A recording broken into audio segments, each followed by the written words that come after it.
My son's voice cracked on the phone. Not loud, not dramatic, careful, as if he were afraid the truth might hear him.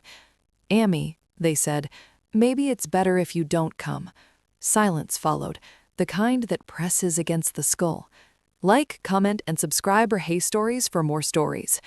I was standing in my study, fingers resting on polished mahogany, staring at a framed aerial photograph of Rosewood Manor, the estate glowing in golden afternoon light, acres of land, history embedded in stone, my signature etched discreetly in the corner of the deed copy beneath it. I owned that place, yet my son was whispering to me like a child who had broken something expensive. "They said the guests will be very elite," he continued. "Investors, politicians, people who might feel uncomfortable with me." I closed my eyes slowly, measured my breath. Outside, the city moved on. Inside, something old and sharp stirred awake. "Who said this?" I asked. A pause. Too long. "Her parents," he finally said. "They think my background might not match the atmosphere." Atmosphere?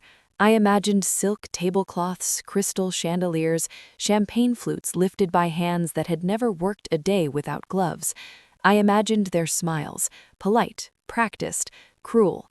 I said nothing. I didn't need to, because in that moment, something settled inside me with absolute clarity.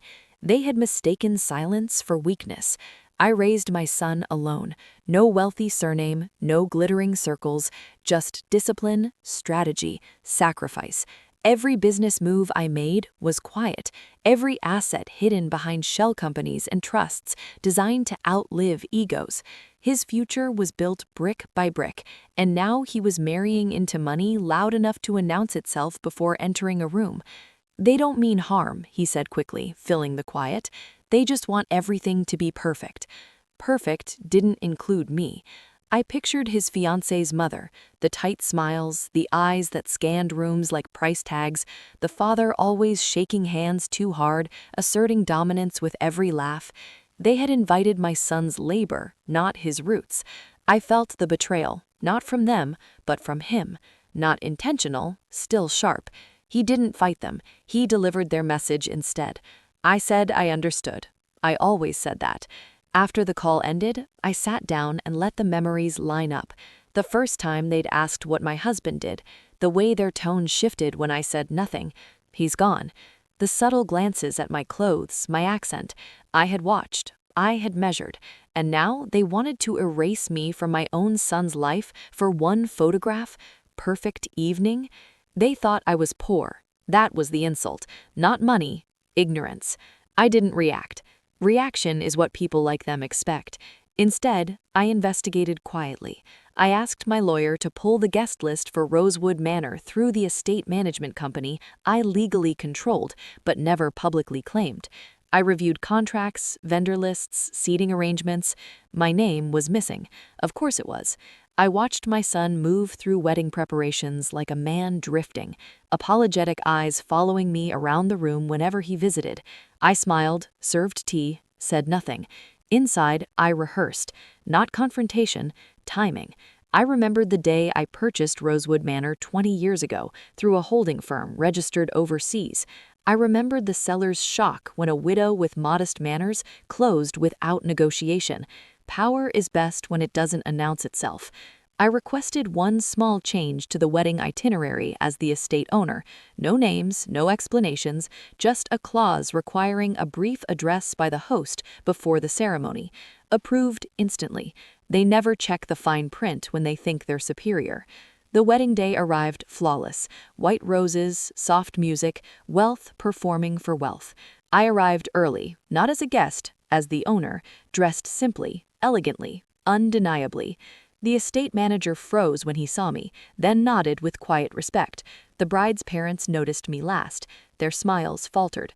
Confusion flickered. I waited until the officiant paused for the host's address. The estate manager stepped aside and handed me the microphone. I didn't smile. "I want to welcome you," I said calmly, my voice carrying across the manicured lawn to Rosewood Manor. Murmurs rippled. "I purchased this estate 20 years ago. Every stone you admire today exists under my care." Silence fell, heavy, choking. I turned to the bride's parents, and I was told I was too poor to attend. Their faces collapsed inward. My son stared at me, stunned, understanding dawning too late. I didn't raise my voice. I didn't accuse. I simply let the truth sit between us, exposed and undeniable. "You didn't want me here," I continued, "so I won't stay." Gasps, whispers, cameras lowering. "But understand this," I said, meeting their eyes.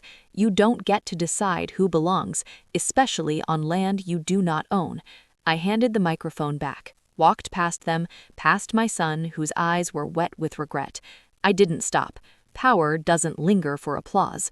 I left before the vows. Some wounds don't bleed, they teach. In the car, I felt nothing dramatic. No triumph, no sadness, just clarity. They saw me that day not as poor, not as invisible, but as something they could never control. And my son learned a truth far more expensive than any wedding. Silence, when chosen, is strength. I drove away from Rosewood Manor knowing one thing with certainty. They lost more than dignity that day. They lost the illusion of power, and I never looked back. Thanks for listening. Like, comment, and subscribe Rahay Stories for more stories.